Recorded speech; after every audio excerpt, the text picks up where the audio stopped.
Hello, everyone, and welcome back to another Babylon Irons video.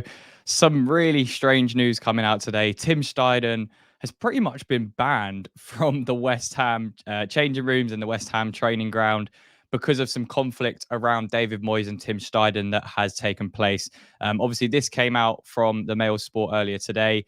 Or yesterday, if you're watching this on the Friday, that West Ham have blocked their own technical director from entering the first team dressing room and restrict his access, with his presence deemed inappropriate as he leads search for manager David Moyes' replacement. So we know what's happened.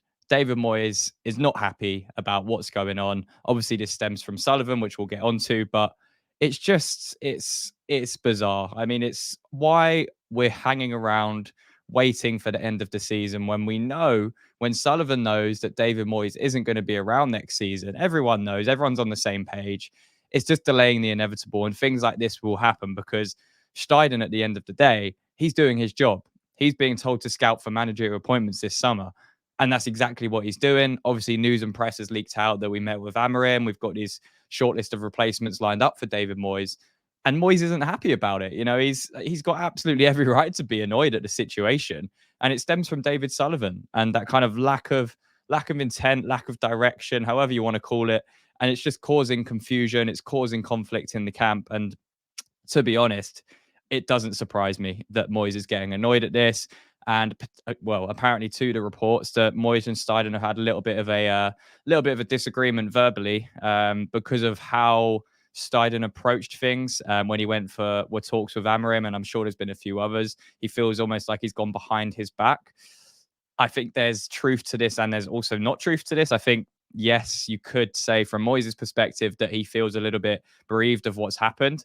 And I think he's entitled to feel frustrated at the situation. You know, one thing I will say is that Moyes has been saying that the contract is there, ready for him to sign. You know, he said it for the last few months that he's going to decide at the end of the season. So if that's true, which I don't think it is, which I think many of our sources across everyone's seen online has stated that that is not the case.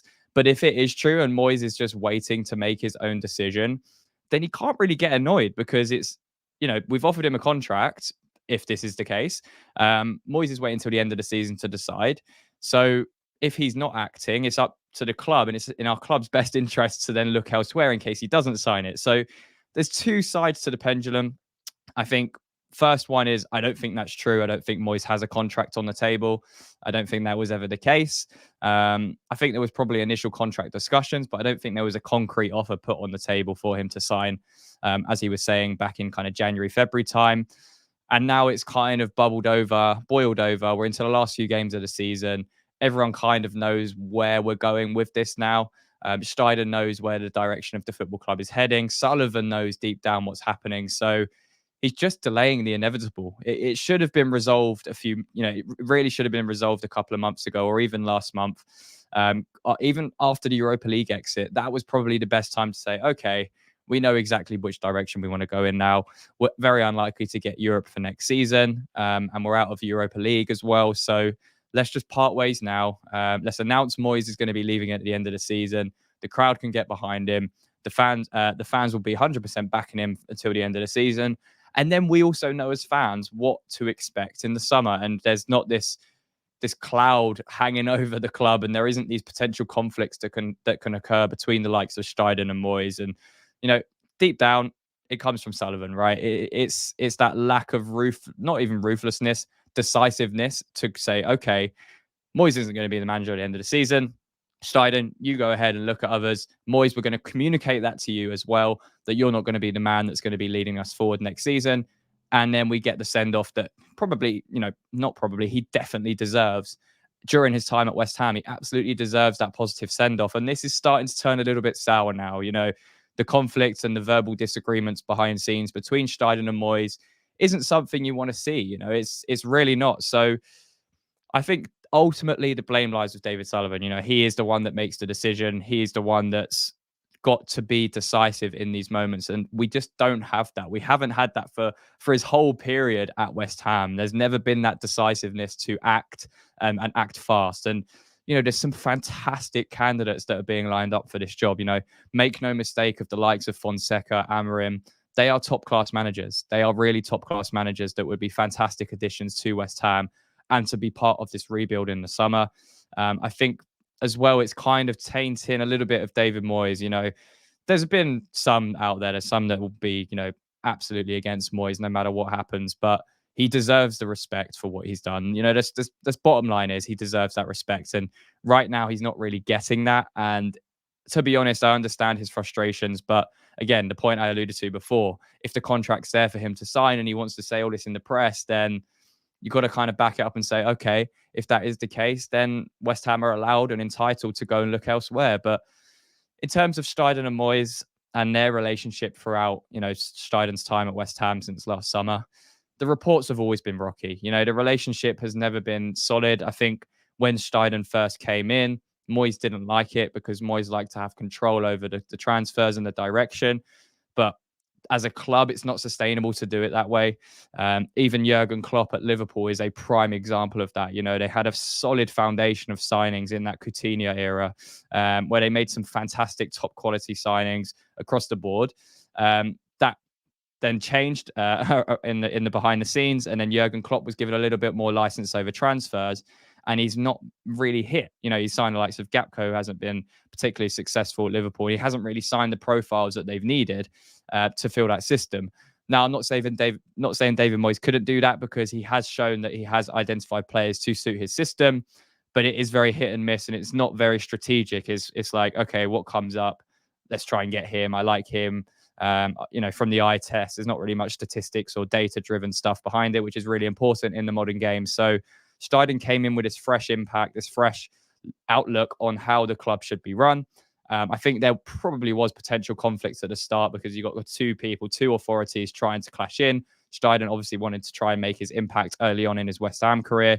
But as time progressed, they did start to communicate pretty well, and they did start to almost align on the strategy and align on the direction the football club was heading in.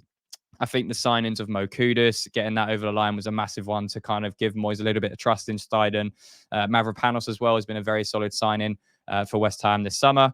And Edson Alvarez obviously identified before that. So there's been kind of that blend. There's been a bit of a mix in the transfer market.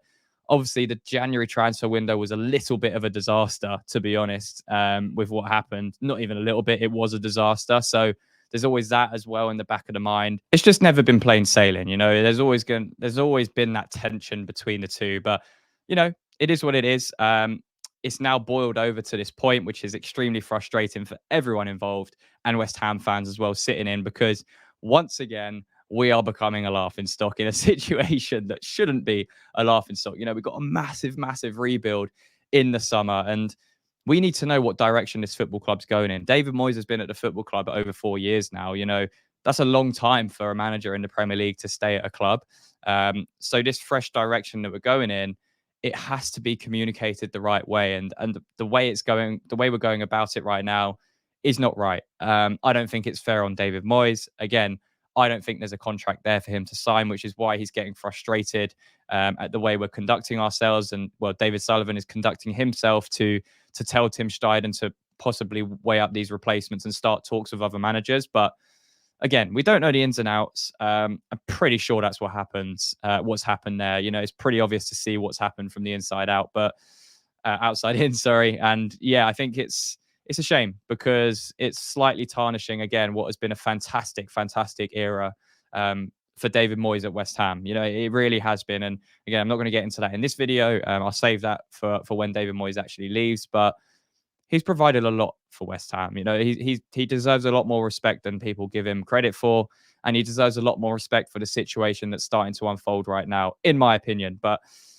going to be interesting to see what happens with this one. Obviously, Steidten is no longer going to be on the pitch side, touchline with David Moyes pre-match. I think he wasn't for Liverpool, so probably something happened before then because Amarin talks were happening last week as well. So it probably coincided with that. And yeah, I don't think we'll be seeing Tim Steidten at the London Stadium for the rest of this season while Moyes is in charge. That's for sure. But yeah, let me know in the comments what you think of the whole situation, because it's frustrating, and again, it's not something you want the news outlets to be picking up on or getting out there in the media. We want things to be, this should be kept behind scenes, even if it's happening. So yeah, frustrating. Let me know your comments down below. Leave a like on the video if you did enjoy it. Make sure to subscribe to the YouTube channel if you are new around here. And until next time, come on, you Irons.